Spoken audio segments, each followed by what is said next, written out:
Bonjour Artuito. Shalom Uvracha. Nous avons décidé de poursuivre cette conversation. Nous avions déjà fait une première interview dans H aujourd'hui, mais compte tenu du nombre de questions qui sont posées en ce qui concerne votre candidature, nous avons donc décidé de poursuivre cet entretien.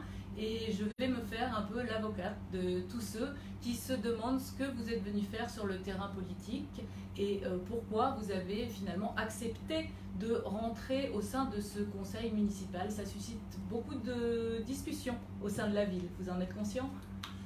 D'abord, avant tout, shalom à vous tous, et j'invite toute personne qui regarde en direct cette interview, de ce question-réponse, de droit de participer. Si vous avez des questions dans le domaine, à laquelle je me ferai un plaisir, avec l'aide d'Hachem, d'y répondre. D'abord et avant tout, je tiens à dire que depuis 31 ans où je vis en Eretz Israël, je me suis donné, Baruch Hashem Korze Am, pour toute personne qui a fait appel à moi, qu'elle soit israélienne ou qu'elle soit française, parlant parfaitement les deux langues.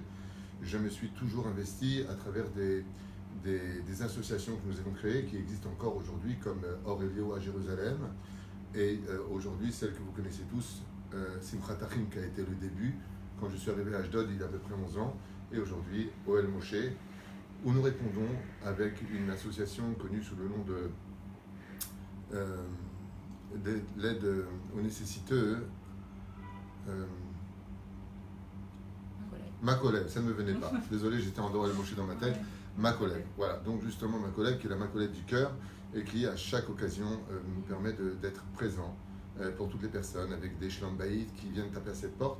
Donc on peut dire qu'on est déjà investi dans la vie urbaine, dans la vie de chaque citadin, de chaque personne, chaque citoyen plus exactement, à répondre présent dans tout et pour tout.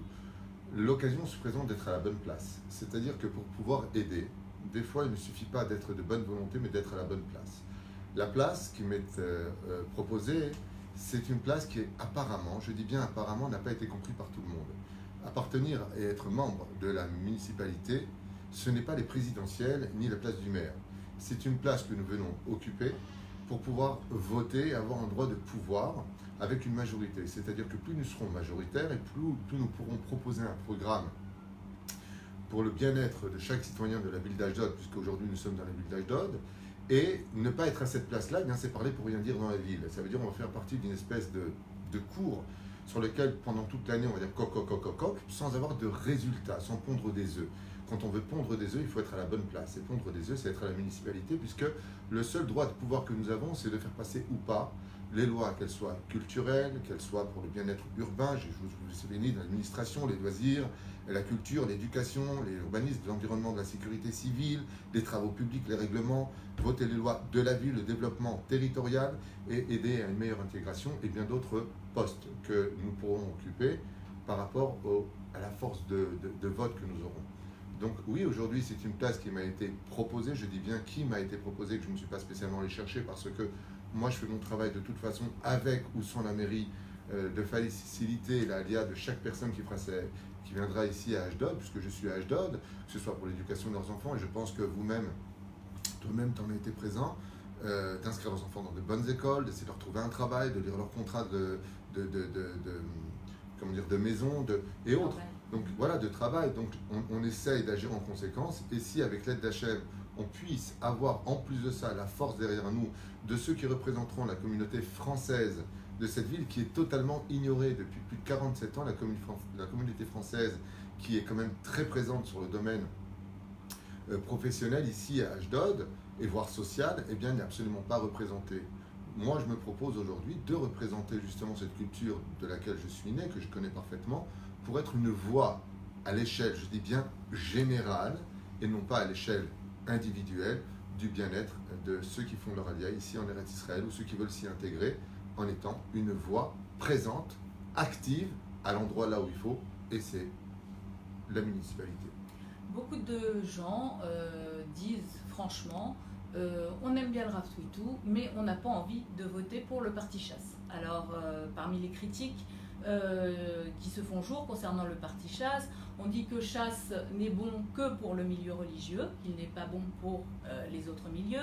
On dit également que c'est un parti qui n'est pas sioniste, qui a voté en faveur des accords d'Oslo, qui n'est pas en faveur des implantations, qui n'est pas en faveur de l'armée. C'est un parti aussi qui méprise la femme. Donc, qu'est-ce que vous voudriez répondre par rapport à cela? D'abord et avant tout, c'est faux. C'est du Sheker Gamour. Je connais très bien le parti, enfin certaines personnes en tout cas du parti chasse. Il y a du bon et du mauvais partout. Je reconnais qu'il y a eu peut-être des décisions qui ont été prises par certaines personnes du parti chasse. Mais d'abord et avant tout, ce que j'aimerais répondre, c'est qu'aucun de nous n'est au niveau, je dis bien, personne de nous n'est au niveau de remettre le Rav Ovadia Yosef dans ses décisions, que les choses soient claires dans ce domaine. Il faut Da'at Torah. Le Rav Ovadia Yosef était à la tête, et toujours à la tête du parti chasse, même si les petites se montent, comme le Rabbi, pour son niveau, pour son parti, ou le Rabbi Nachman de Breslev, les tzadikim ne meurent pas, vous le savez, mais de l'autre côté, c'est vrai. Par contre, moi-même, je l'ai dit, et j'en ai parlé avec Avi Amsalem, donc le numéro 1 du parti chasse ici à Ashdod, qu'il serait temps de justement donner une nouvelle image. De dire que nous ne sommes pas sionistes, c'est faux. J'ai 2 fils à l'armée, 2 fils en yeshiva, vous les connaissez. Zélo Nachon. J'allais plus loin que ça. Moi, personnellement, ce que je vais vous répondre, ce n'est pas que mon opinion, c'est aussi celle des rabbinim du parti chasse avec lequel je m'entretiens.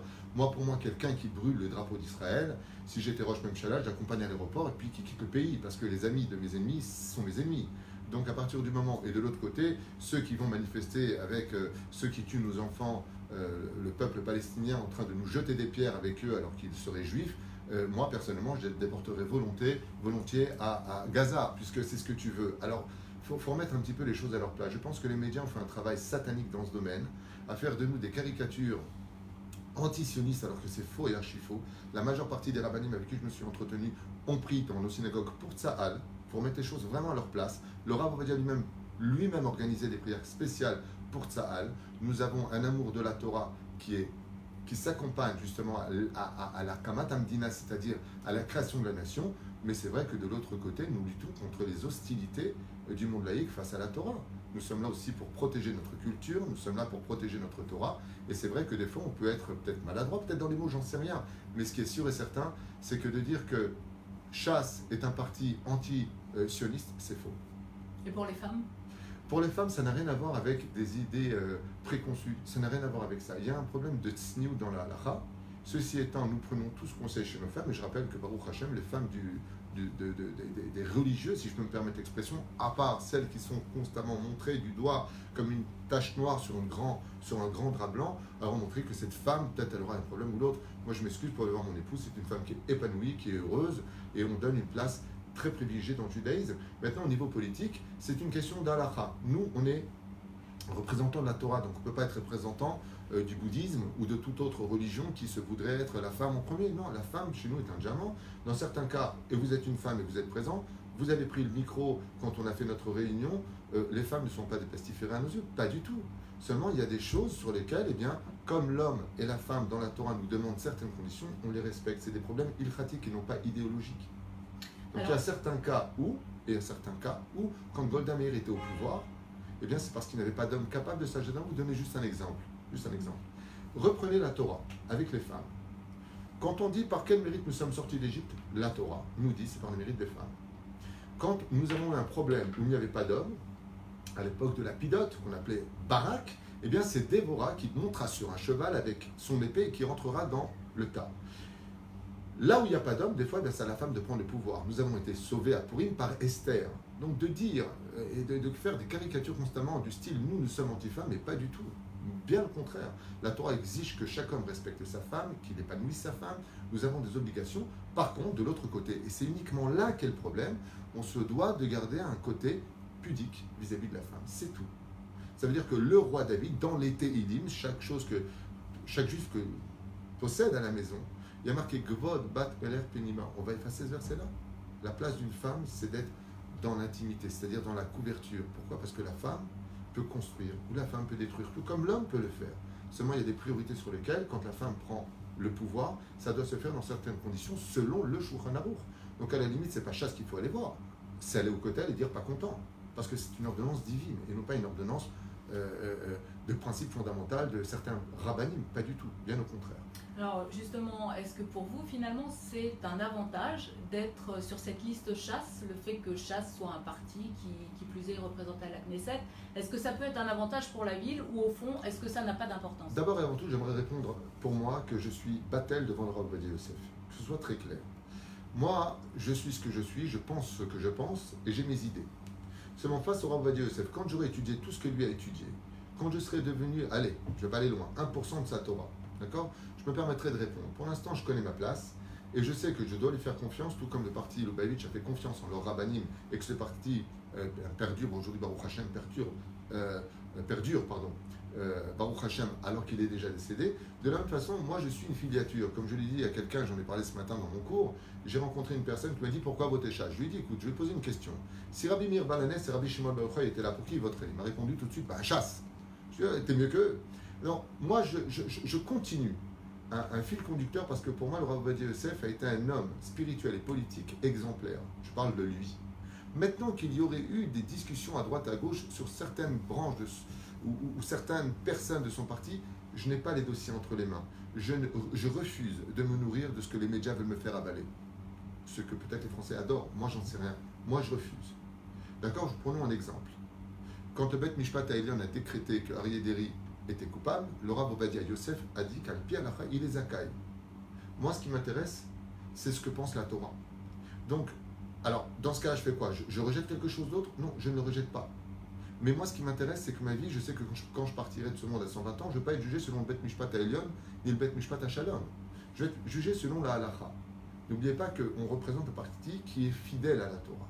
Maintenant, là où effectivement, je reconnais qu'il y a quand même une faiblesse, il y a quand même quelque chose qui ne va pas. Et je partage cette opinion. Et j'aimerais, comme j'en ai parlé à Aviam Salem, changer, et à elle, cette image. Le mouvement Shas, pour moi, ne doit pas être représentatif d'une synagogue supplémentaire d'Abed Midrash ou d'Amikivé, en plus dans la ville. Je pense que Béhémet, à l'image d'Aryeh Deri pour son premier mandat, où il avait apporté 17 mandats à l'époque, Gematria Tov, de s'occuper beaucoup plus du social, et c'est le programme de Shas aujourd'hui à la mairie, de nous occuper du programme d'éducation culturelle, de rapporter une réponse à toute cette shirvat ani'im, ça veut dire le misrad harevacha, nous occuper beaucoup plus des pauvres. Tout ça fait partie du travail de la Torah.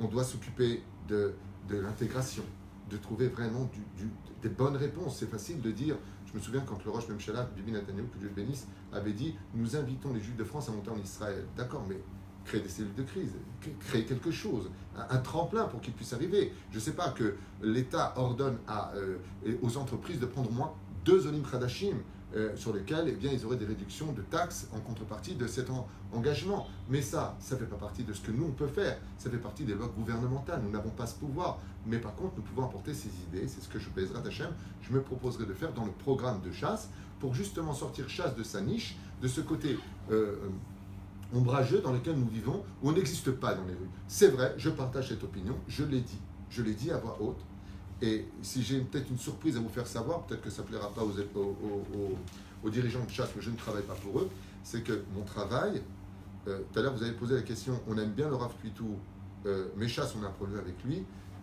votez pour moi, parce que moi je vais vous dire quelque chose, c'est-à-dire si vous n'arrivez pas à voter pour chasse, alors votez pour mon travail, parce que mon travail ce sera de faire partager justement ces idées-là, qu'il est temps qu'on voit le travail de chasse dans les rues.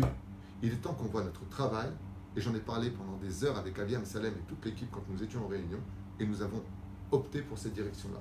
Il est temps que pendant ces 5 années où Bezrat Hashem, avec l'aide d'Hachem, nous relevions l'étendard avec fierté de notre sainte Torah et de notre tradition juive, pour être un répondant, non pas dans des bureaux, non pas sur des fauteuils en cuir, mais d'être capable de recevoir, d'avoir porte ouverte pour Bezrat Hashem régler les problèmes sociologiques, éducatifs, professionnels, du mieux que nous puissions. Si on nous donne les rênes, on peut y arriver. Mais comme l'a dit Aviam Salem, que je te l'ai dit tout à l'heure, Abi Asher, Ayakar, eh bien le problème vient du fait qu'on ne peut pas projeter un programme quand on ne sait pas ce qu'on va avoir dans les mains. Tout ça dépendra du vote. Et ce que j'espère, Yael, c'est que les gens ne commettront pas une fois de plus cette erreur de jeter des voix, puisque vous savez que pour avoir un siège, il faut avoir un minimum, je dis bien un minimum de 3000 voix, ce qui n'est pas rien, surtout pour la communauté française, où le potentiel maximum c'est entre 7000, 5 et 8000 voix, si tout le monde y va, donc ça ferait à peu près 2 sièges et demi.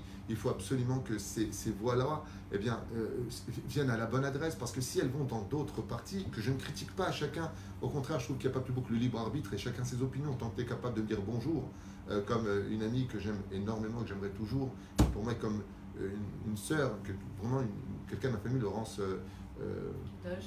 Kadosh, qui soutient sa fille. Je lui souhaite beaucoup de chance. Mais ce que j'ai à dire, c'est que c'est dommage. Par contre, de l'autre côté, parce que mieux vaut tenir que courir.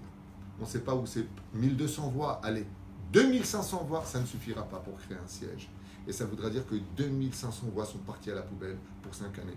Et ça, par contre, c'est dommage. C'est une occasion qui nous est donnée, qu'on n'a pas le droit de rater. Alors, tout à l'heure, vous avez posé une question que j'ai trouvée pertinente. Alors justement, oui, en parlant des élections, aujourd'hui, au niveau des sondages, certains donnent le docteur Lasry vainqueur au premier tour, mais d'autres ne le donnent pas vainqueur au premier tour. Et donc il y a une éventualité qu'il y en ait un deuxième et que la mairie ne soit plus dirigée par le docteur Lasry et donc par un nouveau maire qui pourrait avoir des idées qui ne sont pas vraiment en connexion avec les vôtres. Et on pourrait également avoir un conseil municipal qui serait plutôt à tendance anti-religieux ou qui voudrait faire des réformes. Comment pourrez-vous vous situer avec, si demain on avait ce scénario-là, un maire qui n'est pas très pro-Torah et un conseil municipal qui ne va pas non plus dans ce sens-là? Alors justement, comprendre au niveau de la méthode aujourd'hui. Si demain nous aurions un nouveau maire, d'abord avant tout ce que fait Dieu pour le bien, eh bien nous irions lui parler en lui faisant comprendre qu'il n'a pas le droit d'être le maire d'une partie de la ville sans être le maire de l'autre partie de la ville, chose que je prends aussi dans le sens contraire. Et certaines personnes ont peur que nous faisions de Ashdod si nous avions pouvoir la ville de Bnei Brak. Vous vous trompez, on n'a pas du tout envie de faire de Ashdod la ville de Bnei Brak, parce que si c'était le cas, je serais parti vivre à Bnei Brak. Moi, j'ai besoin de vivre avec mon peuple de façon diversifiée, et au contraire, je trouve que le côté cosmopolite ne fait qu'enrichir notre société. Nous avons besoin de tout le monde. On ne peut pas prendre un Baruch Yeshiva pour nous faire des routes. Il faut un Mendes. Il faut un Mendes en français, c'est un... J'ai oublié, peu importe. Un ingénieur. Un ingénieur. Chacun son travail et chacun, merci pour votre aide, chacun a le droit d'exister pour ce qu'il est. Moi-même, j'ai fait tchouva, j'ai malheureusement, je viens de très loin, je ne faisais pas kippour, je ne faisais pas shabbat, je ne mangeais pas kasher, et puis grâce à Dieu, j'ai pu évoluer. Donc je comprends parfaitement celui qui sera à ma place d'antan dans les temps modernes d'aujourd'hui. Ce qui est sûr et certain, c'est que nous ferions entendre au nouveau maire que nous sommes aussi existants dans la ville et qu'il serait bon pour lui de s'associer aussi au respect de la culture juive telle que nous l'avons vécu pendant 2000 ans. Maintenant, ce qui est certain, c'est que si les lois sont hostiles à notre Torah, eh bien nous ferons tout à la municipalité. Pour cela, on aura besoin de plus de sièges pour être justement un marsum, un obstacle, une rempart, eh bien, à des lois qui permettraient encore plus d'ouvrir le Shabbat, et je le dis à voix haute, plus d'ouvrir le Shabbat, faire entrer encore plus de porcs, qui sont, et autres, je ne veux même pas parler parce que je ne voudrais même pas me séduire la bouche. Non, ça c'est hors de question. Donc, Vadaï, on fera tout pour que la Torah vive dans notre pays, Bezrat Hashem, parce que c'est pour ça que nous sommes montés. C'est grâce à cela qu'aujourd'hui le peuple d'Israël a une légitimité de vivre sur cette terre. Parce que la seule référence que nous ayons, c'est le Tanakh. Hein. Si je n'ai pas la Torah avec moi pour dire que cette terre m'appartient, eh bien, je suis un imposteur dans ce cas-là. Donc, si je me sers de la Torah en disant, parce que c'est Dieu qui l'a donné dans la paracha de la semaine, Abraham, je te donnerai cette terre-là à ta descendance. Il ne faut pas s'arrêter à cette page, mais tourner la page qui dit si vous gardez ma loi et mes préceptes, eh bien, je donnerai le shalom sur cette terre et votre légitimité. Si ce n'est pas le cas, nous avons été expulsés il y a 2000 ans par les Romains parce que nous n'avions pas observé les lois de la Torah. Alors, de l'autre côté, on ne va pas les imposer, on n'est pas chez Ayatollah Khomeini. Il ne faut pas avoir peur. En tout cas, ceux qui connaissent le Rav Tuitou savent très bien que je suis un homme à l'esprit très ouvert, je ne juge jamais personne, j'ai du respect pour tout le monde, et je suis peut-être un des seuls orthodoxes ici où quand j'arrive avec mes courses, les Russes me tiennent la porte, par exemple, parce que moi-même, je retiens la porte quand ils arrivent avec leurs courses. Et je sais qu'ils prennent l'ascenseur pendant Shabbat, et je ne suis pas là pour les juger, parce que moi, il y a une époque, j'aurais pris l'ascenseur. Donc remettons un petit peu les choses dans leur contexte, de vous dire à l'avance, qu'est-ce que je fais si c'était Carlson Esson ou une autre personne représentant l'hostilité, on va dire, à la tradition juive qui serait au pouvoir, eh bien on fera avec en lui faisant comprendre que nous sommes aussi une force de vote et que l'intelligence d'un homme, comme le dit le Talmud des Ocham Roet Anolad, l'intelligence d'un homme c'est de voir eh bien, de quoi sera fait demain. Il est préférable d'avancer ensemble dans ce cas-là pour que chacun y trouve son compte dans le respect mutuel, j'insiste énormément sur cette phrase, dans le respect mutuel de la tradition juive et de ceux qui ne comprennent pas encore la valeur de notre Torah. Mais il faut qu'elle soit mutuelle. Pour l'instant, ce qu'on peut constater, c'est qu'elle n'est que dans un sens et elle est encouragée d'aller que dans un seul sens. On ne tient pas réellement compte de... je voudrais vous donner une anecdote qui va peut-être vous faire rire ou pas, j'en sais rien. Mais je me souviens qu'il y a une époque ici, quand je passais avec mon chapeau et que des gens écoutaient de la musique, Je passais sur le trottoir, il baissait la musique. Il y avait encore le respect celui-là il est chômeur Shabbat, donc on ne va pas le déranger. Je passais, je leur faisais un grand sourire, je leur disais même Shabbat Shalom. Aujourd'hui, tu passes et puis il t'augmente la musique et il te regarde droit dans les yeux. S'il t'a un problème, toi, il serait temps aussi, Bezrat Hashem, de vivre la réalité telle que la réalité nous l'apprend et non pas telle qu'on veut la former. Pour finir, Yael. J'aimerais savoir pourquoi, selon vous, on en est arrivé là, finalement. Pourquoi est-ce qu'on en est à se fausser aujourd'hui entre religieux et anti-religieux en Israël? C'est dommage, quelque part. Je vais vous choquer dans ma réponse. Parce qu'elle risquerait de froisser l'idéologie que je représente. Je l'ai toujours dit et donc c'est pas nouveau. Je pense que si le Mashiach vient un jour, ce n'est pas pour le monde chiloni, le monde laïque, mais pour le monde religieux. Je pense que l'image qu'a donnée le monde de la Torah, certainement due à trop de souffrance, de pauvreté ou d'incompréhension, je ne sais pas, mais a manqué un peu de psychologie, de pédagogie et d'approche vis-à-vis du monde laïque. Il y a eu un combat maléfique qui a été aussi mené par les médias contre le monde de la Torah, où quand on voyait à peu près, bon allez, je vais aller très très loin, une centaine de symboliquement parlant représentants de la Torah, de Netero et Karta qui brûlaient des drapeaux d'Israël, c'est les religieux brûlent le drapeau d'Israël, alors que pas du tout.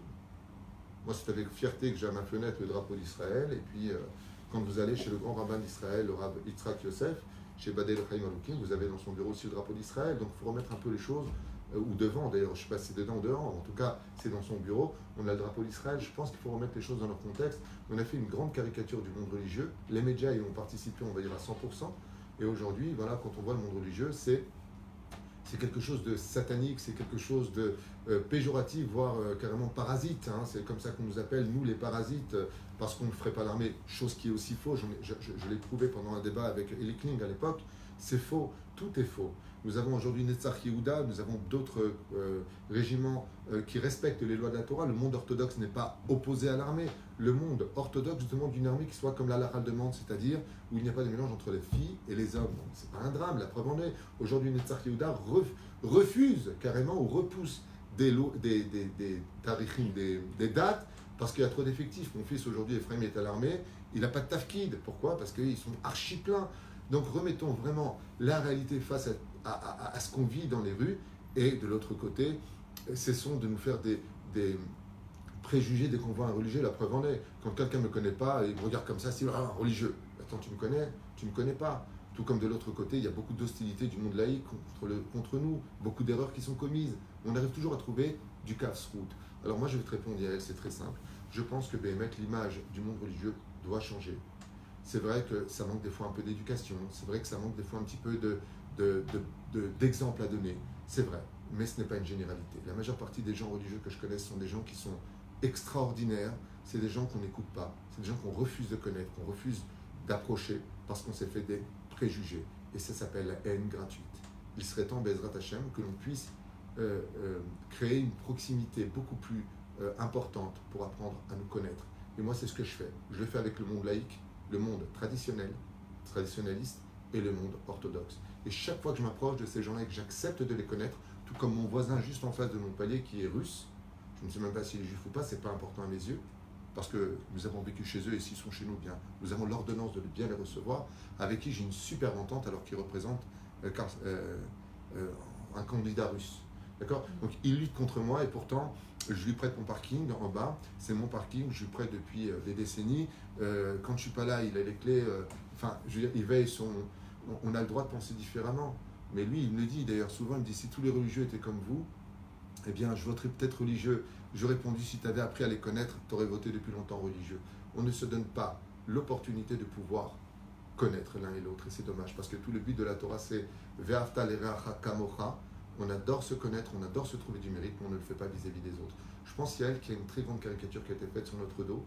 On prend une poignée d'hommes, on en fait une nation.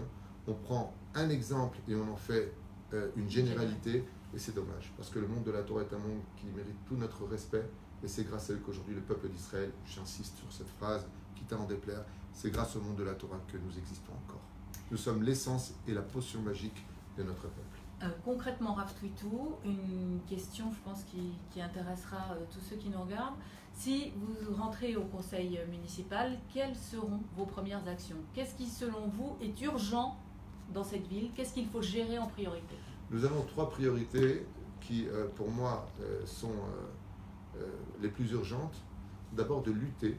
Je dis bien, ma première priorité est de lutter pour le bien-être de la tradition juive qui aujourd'hui, pour ceux qui ne le savent pas, est mise en danger. Je sais que vous, Yael, vous le savez parce que vous êtes investis. Ceux qui sont rentrés à la mairie, ceux qui ont vu les slogans, ceux qui ont entendu parler dans les meetings, les programmes de ceux qui se présentent pour la mairie et la municipalité, leur première priorité, c'est d'annihiler nos traditions. Donc je répondrai à cela que ma première priorité, ce sera de veiller au bien-être de la tradition juive en l'honneur de mon peuple et d'Hachem. Ça, c'est la première priorité. Bien entendu, viendront s'ajouter par la suite, avec l'aide d'Hachem, selon le nombre de sièges que nous aurons, on va nous donc fournir, et vous connaissez comment ça se passe dans une municipalité, le maire va décider de donner les dossiers, c'est-à-dire les tikim de l'éducation, de la revacha, de la sécurité de la ville. Et qu'est-ce qui vous intéresse justement vous, Alors, nous, ce qui nous intéresse, je l'ai déjà dit, c'est la revacha, l'éducation, l'intégration. Ce sont les dossiers principaux qui nous concernent, Bezrat Hashem, pour un meilleur avenir de la ville. C'est-à-dire que nous ne pouvons pas être partout, même si la Torah répond à tout. Nous ne pouvons pas être présents dans tout. Je pense que, vous savez, une fois, on est parti voir le Rav Kanevski. On lui a posé une question, on lui a dit, j'ai un Moël qui est Yerei Shamaïm et l'autre qui est professionnel. Lequel prendre? Et il a répondu, c'était le père du Rav Kanevski, le Rav Steipler, à la Vachalom, il a répondu le professionnel. Il dit pourquoi? Parce que Yerei Shamaïm, il n'y a que Dieu qui le sait. Je pense qu'il y a des fonctions qui doivent appartenir à des domaines plus professionnels que ce que nous pouvons dans nos capacités données. Et c'est une honnêteté de le reconnaître. Et c'est pour cela que nous saurons nous arranger de telle façon à dire ce dossier non parce qu'on n'est pas assez compétent dans ce domaine. Il faut avoir peut-être plus d'études, plus de compétences, j'en sais rien. Mais par contre, il y a des dossiers sur lesquels la Torah nous a déjà formés. Et c'est ces dossiers-là que nous prendrons en compte. En d'autres termes, la revacha, l'éducation, l'intégration. Parce que tout cela ne sont pas simplement que des fonctions importantes pour la ville, mais une mitzvah en soi. Et Bezrat Hashem, j'espère que nous serons à la hauteur de l'espérance de chacun. Par contre, là où j'aimerais quand même faire une parenthèse, c'est que comme je l'avais entendu, d'être à la municipalité, c'est ne pas être le maire de la ville. Nous n'avons pas tout pouvoir. Par exemple, quelqu'un vient et dit à l'autre, c'est ce que j'ai entendu, j'ai un problème à la banque. Je ne suis pas la banque. Je suis désolé. J'ai la poubelle quand je sors devant moi qui est devant ma porte. C'est des questions qui m'ont été posées, cela. Est-ce que vous pouvez faire quelque chose? Je ne m'appelle pas Chantal Goya. Je veux dire, on parle de municipalité, on parle de choses qui sont générales. D'ailleurs, j'ai regardé sur Internet, dans les pouvoirs qui nous sont conférés, nous ne pouvons régler que des problèmes généraux. On peut donner par connexion ou par connaissance un problème personnel, si c'est dans nos compétences. Mais si vous attendez demain d'avoir la ville rose, tout va être super, tout le monde va avoir du travail, celui qui arrive en tant qu'Oléradash, il a déjà sa maison qui l'attend, vous vous trompez. Mais ça, c'est pas moi qui peux vous le promettre, ni personne. Personne ne peut vous promettre une chose pareille. Personne. On est face à une situation aujourd'hui où nous avons un poste qui est très limité, très cadré, sur lequel nous ne pouvons apporter que nos idées et les faire voter pour les faire passer sur le domaine de l'action. Alors justement, il y a des gens qui se posent la question, à quoi ça sert finalement d'avoir un francophone au conseil municipal? On n'a pas forcément besoin de francophone, il y a des gens qui se posent cette question-là. C'est faux et archi faux, nous avons besoin justement, tout comme par exemple, si vous regardez à Dimona, il y a une concentration d'Éthiopiens, et bien ils sont représentés là-bas à la municipalité. Et le parti, si je peux permettre, la communauté française qui est plus de 20 000 habitants dans la ville d'Ashdod est inexistante dans tous les domaines.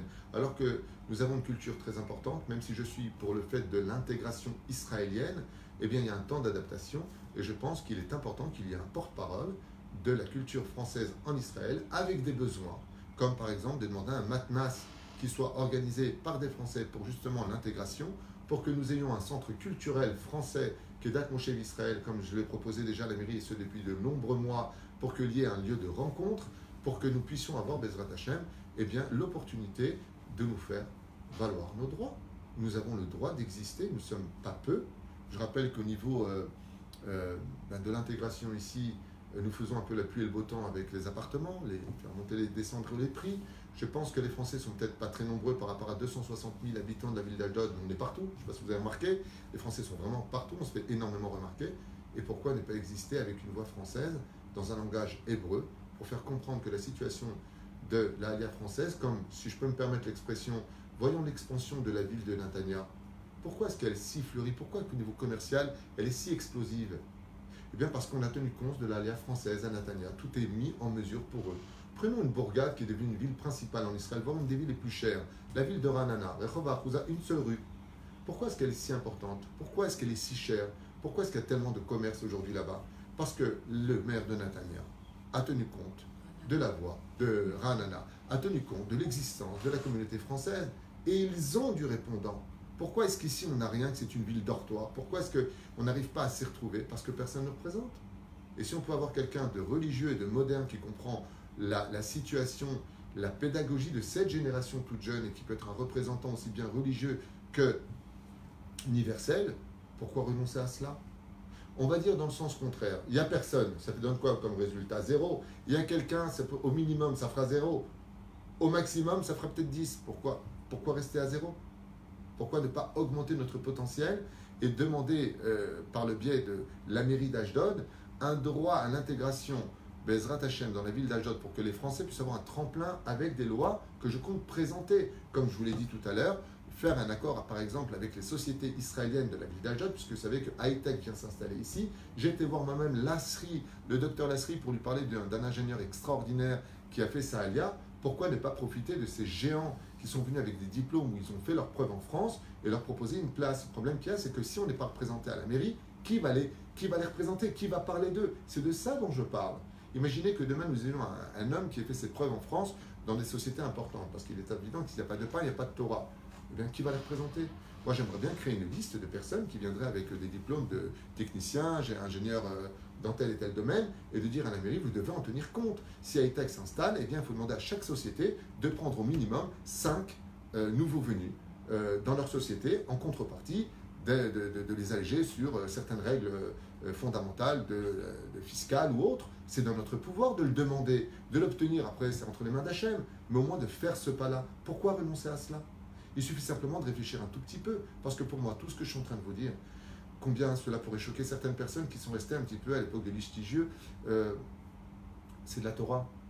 Aider un juif à s'installer en Eretz Israël, c'est de la Torah Rabotai. D'avoir une vie qui fonctionne avec le sourire, où tout le monde s'y retrouve. La hardoute, c'est de la Torah. De parler au gouvernement ou de parler à la politique de la situation des pauvres, mais c'est de la Torah. Alors, avec ou sans votre voix, moi, de toute façon, je continuerai mon travail. Parce que mon seul patron, c'est Dieu. Merci Rav Tritouf pour cette mise au point. Toda Rabba.